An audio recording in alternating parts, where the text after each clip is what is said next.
तू कदी हुण अखियां तोले, तेरे नाल तरना, तेरे नाल डुबना, तेरे नाल जीना, तेरे नाल मरना। प्यार मेरा तू तकड़ी च तो होलना, प्यार मेरा तू तकड़ी च तो होलना। इक नसीरिया मेरे कोलना, वे मैं टूटी गई। डॉक्टर्स बनती हैं, इंजीनियर्स बनती हैं, आजकल तो आर्मी को भी ज्वाइन करती हैं। आपका सिंगिंग में आने का पैशन कैसे हुआ? मुझे पहले नहीं पता था, मैं बाथरूम में गाती थी और इस तरह से। तो मेरे स्कूल में कंपटीशन हो रहा था और सबने कहा कि यार तुम गाओ, तो मैंने वहाँ पे पार्टिसिपेट किया और फिर उसके बाद से जब मैं जीत गई तो मुझे पता लगा कि हाँ मैं। इंजीनियर हैं आप, क्या इंजीनियरिंग जो है वो ठीक नहीं हुई थी जिसकी वजह से म्यूजिक में आ गए? सबको यही लगता है कि किसी काम का नहीं था, तो इस वजह से गिटार बजाना शुरू कर दिया। वैसे मैं जॉब कर रहा हूँ as a principal software engineer एक सॉफ्टवेयर हाउस में, एंड जॉब के साथ साथ मैं म्यूज़िक कर रहा हूँ। शादी तो हो गई, लेकिन एक सिंगर हो, खूबसूरत हो, आंखें भी शराबी और नशीली हो, तो इतनी देर में यार कोई लड़की नहीं पटी तुमसे? यार नहीं पटी। फर्स्ट टाइम आपको कब लगा कि यार ये बंदा मेरे लिए परफेक्ट है? इनकी बातें जो थी वो बहुत इंटेलेक्चुअल थी और उस टाइम पे मैं क्योंकि यंग थी तो मैं गुस्से की भी तेज़ थी और सब कुछ, और ये बहुत काम थे नेचर के।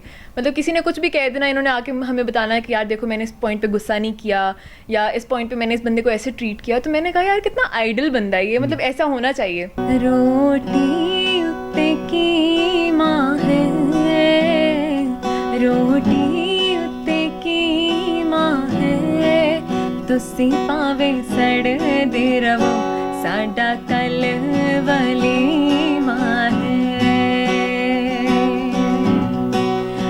हो चिट्टा कुक्कड़ बने रेते, चिट्टा कुक्कड़ बने रेते, कासनी डुबट्टे वाली मुंडा सदके तेरे ते। नुमान वो कहते हैं कि एक साइंटिस्ट ने शादी कर ली और साइंस भूल गया, आपने शादी की, म्यूजिक तो नहीं भूल गए?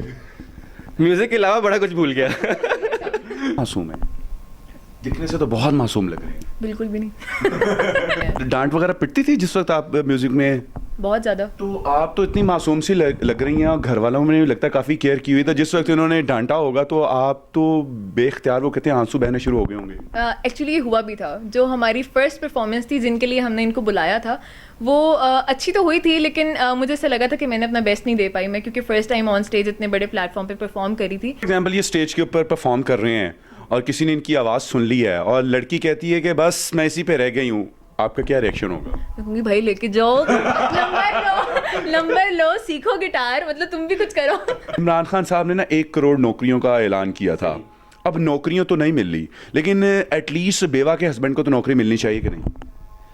मिलनी चाहिए, बिल्कुल मिलनी चाहिए। आपका क्या ख्याल है? बेवा के हस्बैंड को कहाँ से नौकरी मिलेगी भाई?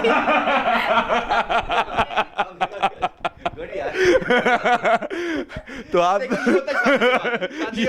शादी के बाद ये होता है। देखिए साइंटिस्ट जो है वो साइंस भूल जाता है, इंजीनियरिंग भूल जाता है, और म्यूजिशियन म्यूजिक वो जो है भूल गए। लेकिन बीवियां देखिए कितनी महान होती हैं कि उनको अपनी सेंस ऑफ ह्यूमर भी याद है और हर चीज़ उसमें, इस मामले में भी जो है वो अपने हस्बैंड को गाइड किया कि भाई बेवा का हस्बैंड कहाँ से होता है। जाने कैसे बांधे तूने अखियों के डोर, मन मेरा खिंचा चला आया तेरी ओर, मेरे चेहरे की सुबह जुल्फों के शाम, मेरा सब कुछ है पिया अब से तेरे नाम, नजरों ने तेरी छुआ तो है ये जादू हुआ, होने लगी हूँ मैं हंसी,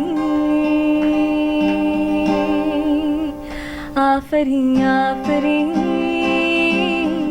आफरी आफरी आफरी। जी तो व्यूअर्स, आप देख रहे हैं कितनी खूबसूरत आवाज़ है और आप लोगों के प्यार के ये तलबगार हैं। प्यार दीजिए और फीडबैक से ज़रूर अपडेट कीजिएगा। अपने मेज़बान अब्दुल रहमान को इजाज़त दीजिए, फिल वक्त के लिए इतना ही। अल्लाह निगहबान।